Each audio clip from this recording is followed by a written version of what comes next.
start my speech with a quote by former President of the United States, Franklin D. Roosevelt. He said, "The only thing we have to fear is fear itself." Now, I believe this is relevant to the gun issue because I think the only reason we feel the need to have guns is because we're scared, and it is that fear and ignorance which is making the United States a dangerous place to live. Now, I think we can all agree that we want to live in a safe and peaceful society. Now, I know that society can never be perfect, but we can make improvements, and the United States needs a lot of improvements. So the reason why I am against the idea of owning guns is because I've seen what they could do. I've seen the pain, the suffering, and all the crime that people go through when they do someone they care about. And I think we should do everything in our power to stop these tragedies from occurring. So what I'm trying to do in this speech is persuade you that we need more gun restrictions, more and better gun restrictions. I will first explain how the restrictions of today are not working, then I'll explain why we feel the need to have guns, and finally, I will give you a couple of solutions to this problem. So what exactly is the problem? Well, the problem is that it is too easy for people to get guns. In fact, according to Grant Boyd, these are the only restrictions necessary to get a handgun in California. And we all agree that there are some people out there who don't really, that shouldn't own guns. And these restrictions are not nearly enough to stop them. So when it is easy for people to get guns, the number of gun violence goes up. In fact, according to gun policy, the United States has an increasing average of 30,000 gun-related deaths per year. I believe this number is way too high, and something should be done about this. So when talking about guns, people say, well, guns aren't really the issue. It is about being more responsible.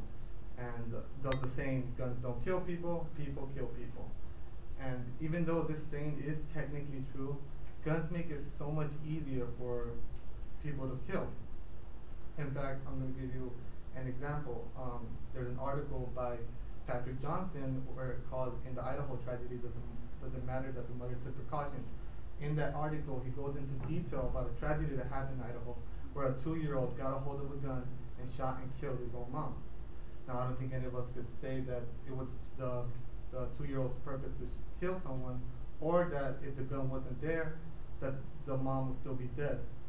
Now, a lot of people will say, well, the mom should have been more responsible. Well, the reason why I don't put a lot of blame on the mom is because I know none of us are perfect, and I know we all make mistakes. The only difference is when you put a gun in that situation, those mistakes become a matter of life or death. So if guns are so dangerous, why do we have them? So going back to the Roosevelt quote, I think it's because of fear. I think we're scared of other people. However, I don't think that fear is a great motivator. In fact, I think that fear is what prevents progress. And in the United States, we need a lot of progress. Talking about the United States, a lot of people like to bring up the Second Amendment, which states a well-regulated militia being necessary for the security of the free state. The right of the people to keep and bear arms should not be infringed. Now, this amendment was written with good intentions and was written by James Madison in 1791. However, that was 200 years ago. The laws of domestic violence, slavery, and women's rights, they don't apply today as they did in 1791. And the same should go for gun laws. As you can see, guns have changed over time, and I believe the laws for guns should change as well. Now, a lot of people say, well, what about protection? Thus, the concept of fighting fire with fire. The only way to stop violent people is to own a gun.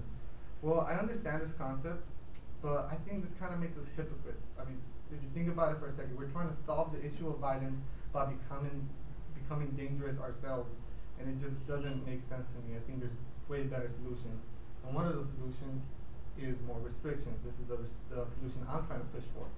So I think more restrictions and better restrictions will prevent irrational and unstable people from getting a hold of a gun, and this will save more lives, in my opinion. So I think this is the most realistic solution, because the other solution is banning all the guns, taking away all the guns. Now, even though, in my opinion, I think this is actually a better solution because I don't see the need to have guns, I am also trying to be realistic, and I know that guns will always be here because there are always going to be people that are going to be scared. There are always going to be people that want to feel protected.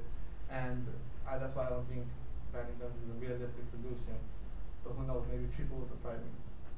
So, in conclusion, I really believe that more restrictions and better restrictions are necessary on guns.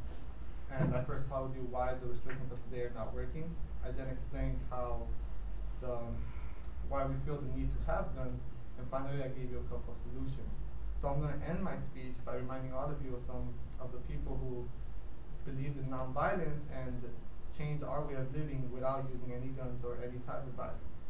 So we all know MLK, Muhammad Gandhi, Malcolm X, Cesar Chavez, Dalai Lama, and Nelson Mandela. These men knew that violence was not the answer, and I think when talking about the gun issue, we should follow their example and not turn to violence when faced with a problem. Thank you.